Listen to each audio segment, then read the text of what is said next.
दोस्तों आज मैं एक्सप्लेन करने जा रहा हूँ एक नई सीरीज़ को जिसका नाम है लेजेंड ऑफ रेवेजिंग डायनेस्टीज।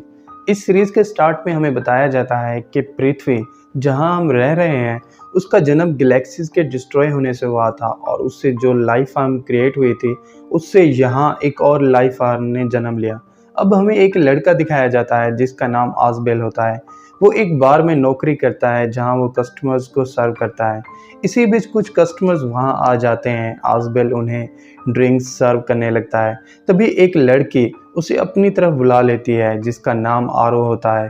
क्योंकि आरो बहुत खूबसूरत थी इसलिए उसे देख के आजबेल हैरान रह जाता है। वो उसे भी ड्रिंक्स सर्व करने लगता है जिसके बाद रिवील होता है कि आरो एक स्पिरिट वॉरियर है जो यहाँ अपने भाई शैन और उसके साथियों के साथ आई हुई है।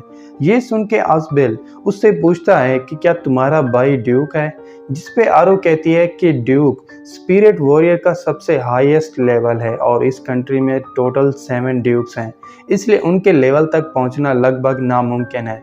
ये सुन के आजबेल उससे पूछता है तो फिर तुम इस सिटी में क्या करने आए हो, जिस पे आरो कहती है कि हमें खबर मिली है कि इस सिटी में एक स्पिरिट बीस्ट है, इसलिए हम सब उसे मारने आए हैं। ये सुन के आजबेल शॉक रह जाता है। इसी बीच उन्हें लोगों के चिल्लाने की आवाज़ें सुनाई देने लगती हैं।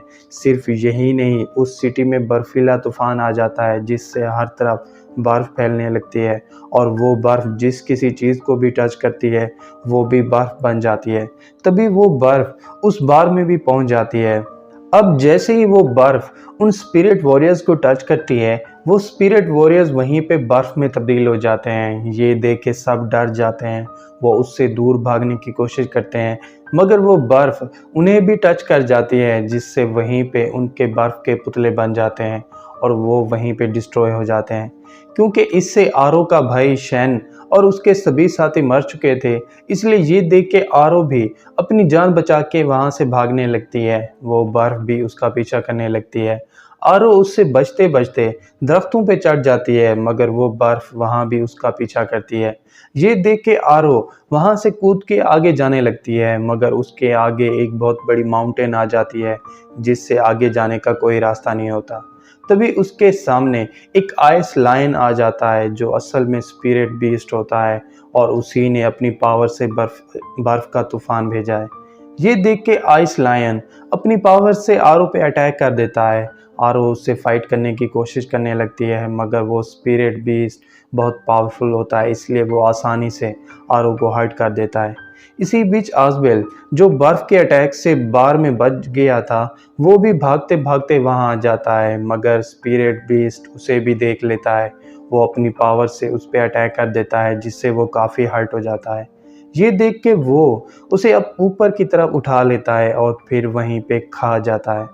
अब हमें एक बहुत बड़ा टेंपल दिखाया जाता है जिसके अंदर एक आदमी जा रहा होता है जिसका नाम सिल्वर होता है और वो हाईएस्ट लेवल का ड्यूक यानी ड्यूक 7 होता है। तभी उसके सामने हाई लॉर्ड आ जाता है और उसे बताता है कि तुम्हारा स्टूडेंट अब रेडी हो चुका है इसलिए तुम जल्दी से उसे ढूंढो। ये सुन के सिल्वर वहाँ से चला जाता है। तभी एक लड़की भी वहाँ आ जाती है जिसका नाम लेडी नॉक्स होता है और वो ड्यूक 4 होती है, जिस पे हाई लॉर्ड उसे ऑर्डर देता है कि तुमने ड्यूक 5 को पकड़ने में ड्यूक 2 की हेल्प करनी है। ये सुन के नॉक्स उससे पूछती है कि हम अपने फेलो ड्यूक को क्यों पकड़ रहे हैं, जिस पे हाई लॉर्ड उसे बताता है कि उसने हमारे साथ गद्दारी की है। ये सुन के नॉक्स वहाँ से चली जाती है।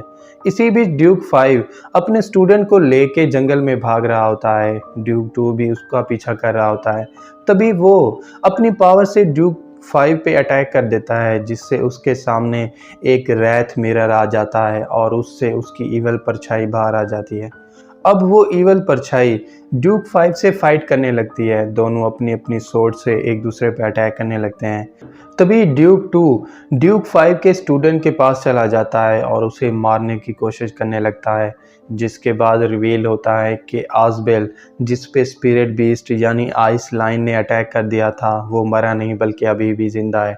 और इसके साथ ही पार्ट 1 यहीं पे एंड हो जाता है। तो दोस्तों अगर आपको पार्ट 1 की एक्सप्लेनेशन अच्छी लगी हो तो चैनल को सब्सक्राइब और वीडियो को लाइक ज़रूर कीजिएगा। और अगर आप चाहते हैं कि मैं आगे के एपिसोड्स को भी एक्सप्लेन करूं तो कमेंट करके ज़रूर बताइएगा। Thank you.